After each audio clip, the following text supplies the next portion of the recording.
तो sleeping master की इस वाले एपिसोड की शुरुआत वहीं होती है जब पिछली बार हम लोग को दिखाया गया था ट्रेजरी वर्ल्ड के प्रोटेक्टर के इंटरप्शन के बाद अपनी इस इटर्नल बीस्ट का एक वीकनेस अपनी जंग के हद तक चढ़ चुका था।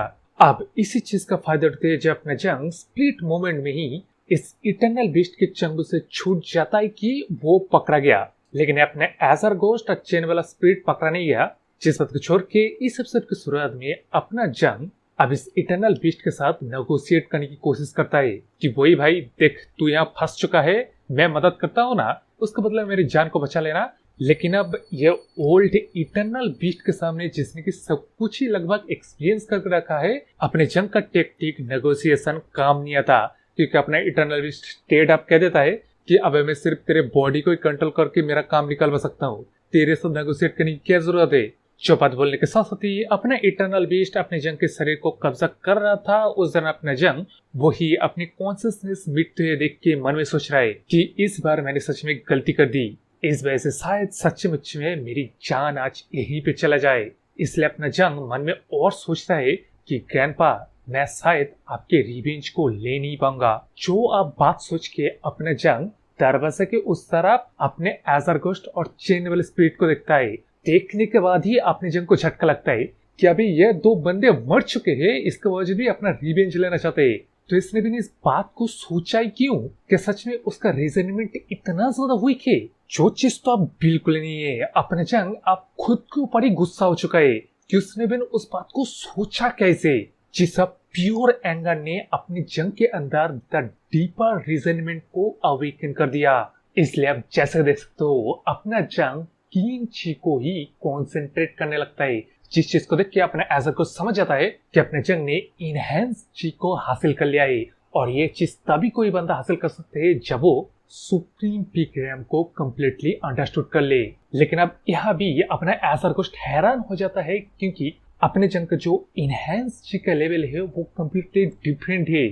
लेकिन उस बात को छोड़ के अपने जंग के इस अवेकन स्टेट के फुल पावर को लेके मूनलेस वॉइड शॉट टेक्निक से वो अपने इटर्नल बीस्ट के ऊपर हमला कर देता है, जो हमला काम भी कर जाता है क्योंकि अपने जंग ने इनहेंस चीज को डेथ चीज की मदद से बनाया है। जिस चीज को देख के अपना इटर्नल बीस्ट भी खुद को रोक नहीं पाता। वो कहने लगता है कि मैंने इस चीज को नोटिस किया था, तू किस तरह एक लिविंग ह्यूमन होके डेथ चीज को यूज कर रहा है। ये चीज स्ट्रेंज है इंडीड और कुछ ज्यादा ही इंटरेस्टिंग भी। मतलब समझ रहे हो, ये इटर्नल बीस्ट जैसे कि मैंने पहले बोला लगभग सब कुछ ही एक्सपीरियंस करके रखा है, उसके लिए भी अपना जंग एक यूनिक केस है भाई।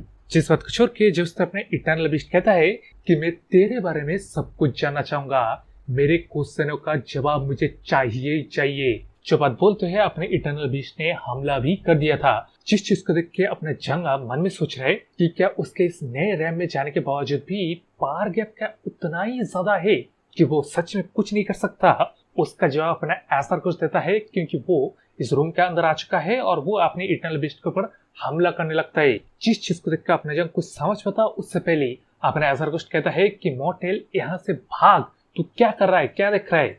जिस चीज को ऑब्वियसली देख के अपना जंग भागने लगता है, लेकिन भागते दौरान अपने जंग के मन में सवाल उठने लगता है कि क्यों अपना एजर गोस्ट खुद के एग्जिस्टेंस को खतरे में डाल के उसका मदद क्यों कर रहा है, क्योंकि वो इसका फेमिलियर है इस वजह से, या अपने एजर गोस्ट मतलब रिलीव है कि वो उसके बिहाफ पे उसका रिवेंज ले लेगा। जिस सवाल का जवाब तो ऑब्वियसली नहीं है, क्योंकि हर एक बंदा अपने रिवेंज को अपने हाथों से सबसे ज्यादा लेना चाहता है और अपने एजर गोस्ट जैसे इविल स्पिरिट के लिए तो ये बात और ज्यादा सेंस बनाता है। लेकिन उस चीज को छोड़ के इस तरह अपने इस इटर्नल बीस्ट के लिए अपने आप एजर गोस्ट के इस पार को देख के कि वो उसे रोक के रखा है वो सेटिस्फाई हो जाता है, क्योंकि अपना एजर गोस्ट सच में उसकी भूख को मिटा सकता है। जो बात बोलने के साथ साथ ही जब अपने इटर्नल बीस्ट अपने एजर गोस्ट को खा रहा था तब अपना जंग वही भागते हुए क्यों मन में सवाल को लेके जब अपने एजर गोस्ट देखता है तब भी मतलब मिटते दौरान ही अपना एजर गोस्ट फिर भी कह रहा था कि भाग मॉर्टेल, तू ऐसे भाग। जिस चीज को देखकर अपने जंग वही पे रुक जाता है और इनहेंस चीज का यूज करके खुद को पर ही हमला कर देता है, जो चीज तो ऑब्वियसली सभी के लिए अनएक्सपेक्टेड था। लेकिन अपना जंग जब मुंह खोलता है तब सब कुछ सेंस बनाता है।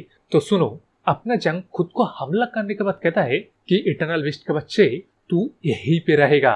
मतलब वो जो रेड रिबन की बैरियर बना है वो स्पेसिफिकली अपने इस इटर्नल बीस्ट को रोकने के लिए बनाए। तो अगर अपने इटर्नल बीस्ट यहाँ से बाहर निकलना चाहता है तब उसे कोई लिविंग बीइंग चाहिए होगा, क्योंकि रूलर ऑफ डेथ के लिए इंडीड ये बात तो आसान होगा कि वो किसी भी घोस्ट को बुला के खुद को छुड़वा के भाग जाए, जो कि वो कर नहीं पाएगा। इसीलिए अपना जंग द लिविंग बीइंग उसके आजादी का टिकट है भाई। जो बात आप ऑब्वियसली अपने इटर्नल बीस्ट अच्छी तरीके से समझता है, तो वो अपने एजरगोस्ट को छोड़ के अपनी जंग के पास आ जाता है। वो अपनी जंग को क्रेजी ह्यूमन कह के उसे खुद को मारने से रोकता है। जब तब अपना जंग उसका मास्टर प्लान रिवील करता है। तो सुनो, अपने जंग ने खुद को चोट इसलिए पहुंचाया क्योंकि वो अपने इटर्नल बीस्ट का हाथ पकड़ के डायरेक्ट कांटेक्ट की मदद से डेथ जी को रिचुअल ऑफ अट्रैक्शन की मदद से खींच लेना चाहता था पूरी तरीके से। जो चीज अब सक्सेसफुली करते हुए देख के अपना जंग मन में सोच रहे कि उसे लगा ही था। कब से इटर्नल बीस्ट इसी चीज को अवॉइड करने की कोशिश कर रहा था। मतलब ऑब्वियसली ये चीज एक गैम्बल था, लेकिन प्लान ने काम किया। जिस चीज को लेकिन अब देख के उस तरह अपना इटर्नल बीस्ट अपने जंग को धड़ाधड़ मारने लगता है। उसे अपना रिचुअल ऑफ अटैचमेंट को रोकने के लिए बोलता है, लेकिन उस चीज को देख के अपना एथरगोस्ट भी चुप नहीं रहता। वो अपनी इटर्नल बीस्ट के ऊपर दोबारा हमला कर देता है। लेकिन अब ये चीज भी, ये सिचुएशन भी ये अपनी इटर्नल बीस्ट के लिए बुरा नहीं था। वो सब कुछ दोबारा संभाल पाता जब तक उसने अपने जंग का मैनिएकली स्माइल करते हुए नहीं देखा। जो लाफ्टर, जो स्माइल इवन उसको भी डरा देता है।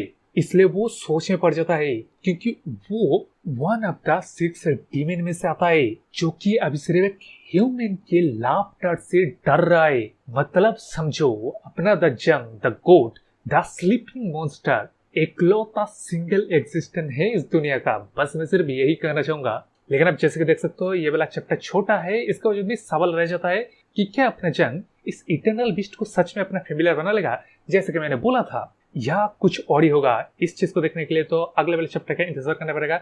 इसलिए मेरे इस चैनल को सब्सक्राइब कीजिए, लाइक शेयर करना तो भूलेगा। तो बाय।